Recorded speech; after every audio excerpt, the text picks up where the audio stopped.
तारीखी दिन है क्योंकि पुंछ से श्रीनगर बस सर्विस का आगाज हो गया है। जिला डिस्ट्रिक्ट पुंछ कमिश्नर यासीन चौधरी व दीगर अफसरान ने बस को झंडी दिखाई। इस मौके पर मीडिया से बात करते हुए कमिश्नर यासीन चौधरी ने कहा कि पुंछ के लोगों का बरसों पुराना मुतालबा पूरा हो गया है। मुस्तकबिल में मुसाफिरों की तादाद को देखते हुए इस रूट पर मजीद बसें चलाई जाएंगी। एक बड़ा हिस्टोरिक लैंडमार्क मोमेंट है। काफी सालों की डिमांड थी कि मुगल रोड पे पुंछ टू श्रीनगर एक सरकारी बस सर्विस शुरू की जाए and we are proud to say that today with the full support and cooperation of the transport department we are kickstarting SRTC bus service from Poonch to Srinagar and back। इसके बारे में थोड़ा बता दूं कि अभी फिलहाल हम 34 सीटर बस सर्विस शुरू कर रहे हैं और पुंछ टू श्रीनगर जो टोटल फासला 180 किलोमीटर है, इधर जो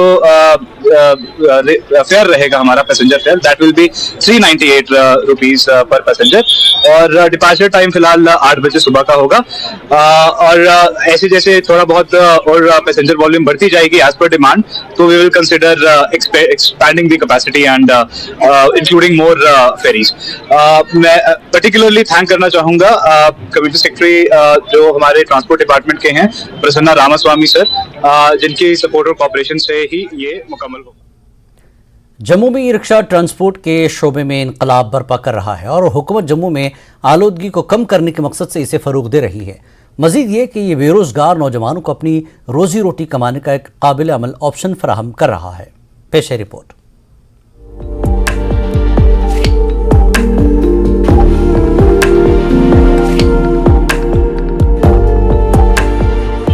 जम्मू कश्मीर में पिछले कई सालों से नक्ल हमल के मुख्तलिफ जराए देखे हैं, लेकिन यूटी इंतजामिया का ई रिक्शा मुतारिफ कराने का नया इक़दाम बुलंदियों को छू रहा है, क्योंकि ई रिक्शा ने जम्मू में नक्ल हमल के तरीक़ेकार को मुकम्मल तौर पर तब्दील कर दिया है।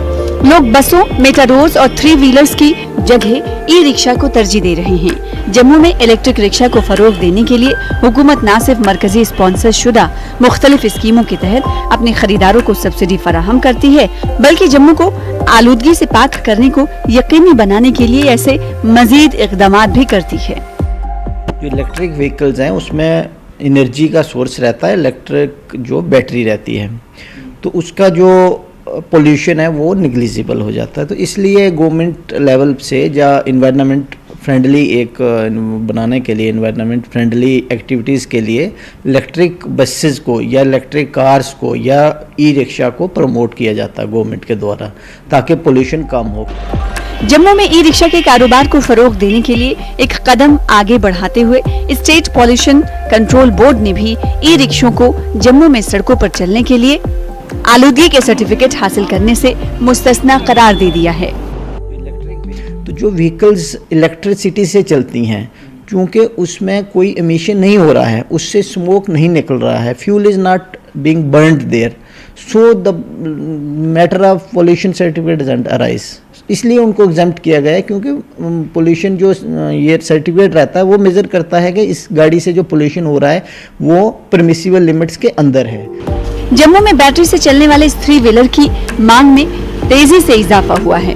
इससे कई बेरोजगार नौजवानों को रोजी रोटी कमाने का मौका भी फराहम हुआ है। ये जब से ई रिक्शे आए हुए हैं, हमारे बहुत ही ज्यादा बच्चे जो काम लगे हैं, जो आवारागर्दी करते थे, जब वो हर एक काम कर रहे हैं, यानी रिक्शा चला रहे हैं, पढ़े लिखे भी चला रहे हैं, अनपढ़ भी चला रहे हैं और घर वालों को सुख देना 4 पैसे भी दे रहे हैं उनको। सर कंफर्टेबल तो है ही है और रिलायबल भी है, और एक आम आदमी के हिसाब से देखा जाए तो इसके चार्जेस काफ़ी ज़्यादा कम भी हैं। तो जैसे कि आप देख रहे हो कि स्मार्ट सिटी बन रही है और पोल्यूशन फ्री भी हो रहा है इससे, मतलब कि इतना पोल्यूटेड नहीं है। ई रिक्शा को चार्ज होने में सिर्फ 4 घंटे लगते हैं और ये 200 किलोमीटर तक का माइलेज देता है। ई रिक्शा माहौल दोस्त है। गवर्नमेंट की ये कोशिश है कि जम्मू को स्मार्ट सिटी बनाना है और स्मार्ट सिटी बनाने के लिए स्मार्ट वाहन भी चाहिए, जहां से पोल्यूशन में भी कमी आए और यहां पे ग्रीन जम्मू का जो सपना है गवर्नमेंट का वो भी मुकम्मल हो।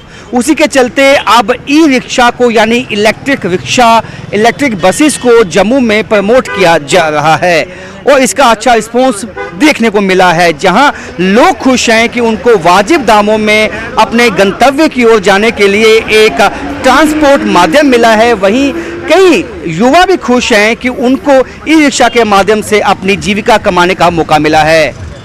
कैमरामैन चांद के साथ राजन वैद, न्यूज़ 18 जम्मू।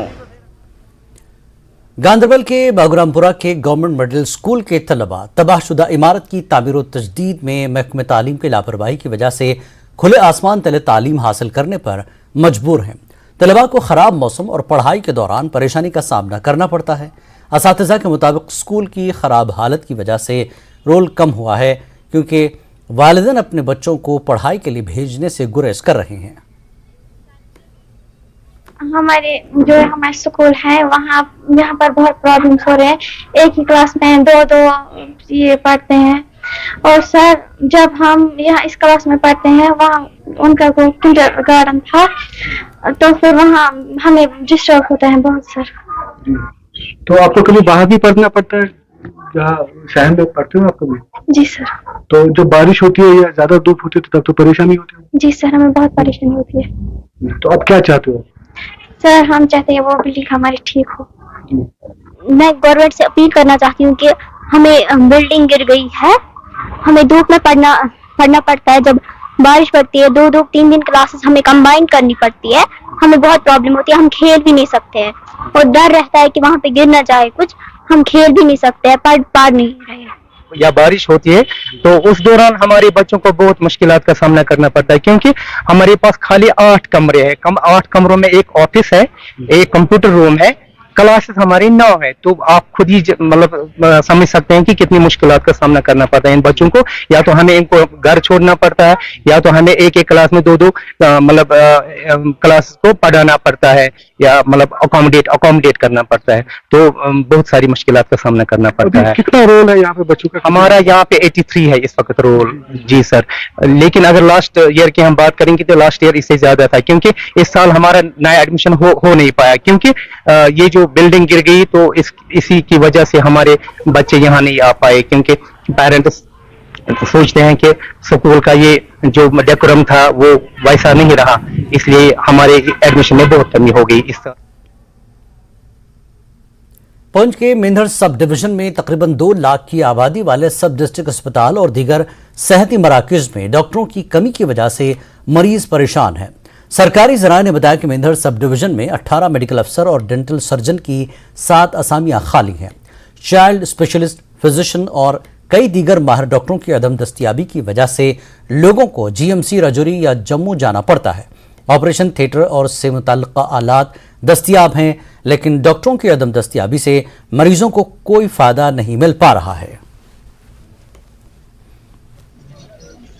सबसे ज़्यादा जो है यहाँ पे एक फिजिशियन साहब जो है उनकी बहुत बड़ी ज़रूरत है, क्योंकि जो फिजिशियन साहब हैं वो तकरीबन जो एक अगर आ जाए तो पूरे हॉस्पिटल को जो है वो चला सकते हैं। तो यहाँ पे फिजिशियन साहब नहीं है। बाकी वो जो हमारे स्पेशलिस्ट हैं, जो पोस्टें खाली हैं वो पूरी की पूरी वैकेंट पड़ी हुई हैं। तो मैंने आगे भी कहा था, मैं इंतज़ामिया से ये रिक्वेस्ट करता हूँ, और ख़ासकर जो हमारे डीसी साहब नए आए हैं उनको भी मैं बताना चाहता हूँ कि हमारे पास डॉक्टरों की बहुत बड़ी कमी है। और जो हमारे एलजी साहब हैं उनसे भी मैं रिक्वेस्ट करता हूँ कि यहाँ मेंढर हॉस्पिटल में किसी चीज़ की प्रॉब्लम नहीं है, सिर्फ हमें जो है एक डॉक्टर की बहुत बड़ी प्रॉब्लम है। देखिए जी, हॉस्पिटल की बात यह है कि जितनी भी यहाँ डिस्पेंसरी हैं या सब कुछ है, यहाँ के लोकल भी जो स्टाफ हैं वही रहते हैं। अच्छा कोई ढंग का डॉक्टर है नहीं है, बच्चों का डॉक्टर यहाँ पे नहीं है। फिजिशियन यहाँ पे अगर होगा कोई वो ऐसे लगाया होगा, या और कोई डॉक्टर यानी कि जब यहाँ पे कोई ज़्यादा बीमार हो जाता है, जब कोई लेडी बीमार हो जाती है, उसको डिलीवरी कराने के लिए या पुंछ जाना पड़ता है या राजौरी जाना पड़ता है। देखिए जी, हमें सबसे ज़्यादा मुश्किल ये आती है कि रास्ते में रोड ख़राब है, और जो यहाँ से राजौरी जाता है वो अपनी जान पे रिस्क लेके जाता है, या पुंछ जाता है जान पे रिस्क लेके जाता है, नहीं तो वो कहीं रास्ते में भी उनकी डेथ हो जाती है। इसकी डिटेल ये है कि प्रॉपर सीएचसी में हमारे पास 3 स्पेशलिस्ट की पोस्ट जो है वैकेंट है। अभी रिसेंटली हमारे यहाँ से पीडियाट्रिशियन ट्रांसफ़र हुए हैं, वो गए हैं सुंदरबनी, और हमारे फिजिशियन साहब भी कोई 4 महीने पहले यहाँ से हायर स्टडीज़ के लिए चले गए थे। यहाँ उनकी जगह कोई अभी वो पोस्ट जो है वैकेंट है, अवेटेड है। एनेस्थेटिस्ट तो काफ़ी अरसे से यहाँ खाली पड़ी हुई है, तो हम यहाँ से लेटर लिखे हैं हमने ऊपर सीएमओ साहब को, और वो फॉरवर्ड किए उन्हें काफ़ी, हमने डायरेक्टर साहब को की है। हमने अपनी तरफ से लिख दिया कि ताकि हमारे जो स्पेशलिस्ट जो कंसल्टेंट हैं। मुनशियात के खिलाफ मुहिम के सिलसिले में महकमा माल, एक्साइज, पुलिस व दीगर महकमों ने दमहाल, हाजीपुरा, कुलगाम और उसके मुल्हिका इलाकों में सैकड़ों कनाल अराजी पर फैली खशखाश की काश्त को तबाह किया। एसडीएम नूराबाद बशीरुल हसन की क़यादत में टीम ने कई इलाकों में पॉपी की काश्त को तबाह किया। महकमे ने इस तरह की मुहिम आइंदा भी जारी रखने का ऐलान किया।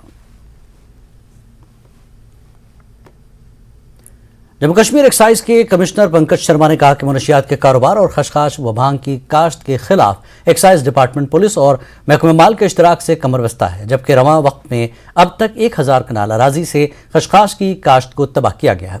अनंतनाग के दफ्तियार बिजबिहाड़ा में पॉपी डिस्ट्रिक्शन ड्राइव की क़यादत के दौरान पंकज शर्मा ने ये बात बताई। क्रॉस कर लिया कनाल्स ऑफ लैंड जो क्लियर किया है पॉपी कल्टीवेशन से। इसके अलावा हम ये देख रहे हैं कि जहाँ जहाँ ये प्राइवेट जो लोगों ने ये यहाँ पे लगाया हुआ है उसके ऊपर पर्चा भी लगता है। अभी तक हमारे 18 FIR जो हम लगा चुके हैं। मेजर इसका इंसिडेंट जो है वो ग्राउथ का वो आ रहा है कुलगाम में इस बार, जहाँ से 450 कनाल से ऊपर जो एरिया है वहाँ पे डिस्ट्रॉय हो चुका है ये पॉपी कल्टीवेशन का। तो इसकी रोकथाम के लिए जो एक्साइज डिपार्टमेंट है उसने मल्टी प्रॉन्ग स्ट्रेटेजी बनाई है, जिसमें पहला ये है कि हम अवेयरनेस जनरेट करते हैं। रेगुलर हर मंथ में मीटिंग होती है और इंश्योर करते हैं कि जहाँ जहाँ हमें रिपोर्ट आ रही है वहाँ पे ये क्लियर होना चाहिए पैच पूरा, और FIR भी उसमें लगनी चाहिए। आर्मी मेडिकल कोर ने इजमार गवर्नमेंट हाई सेकेंडरी स्कूल में CPR का ड्रिल का एहतमाम किया। इस प्रोग्राम का मकसद तलबा को हंगामी हालात से वाकिफ करवाना है। इस तकरीब में गवर्नमेंट हायर सेकेंडरी स्कूल इजमर ग्रेस के तलबा ने शिरकत की। तलबा ने इस नौयत का तरबियती प्रोग्राम मुनक्किद करने पर फौज का शुक्रिया अदा किया।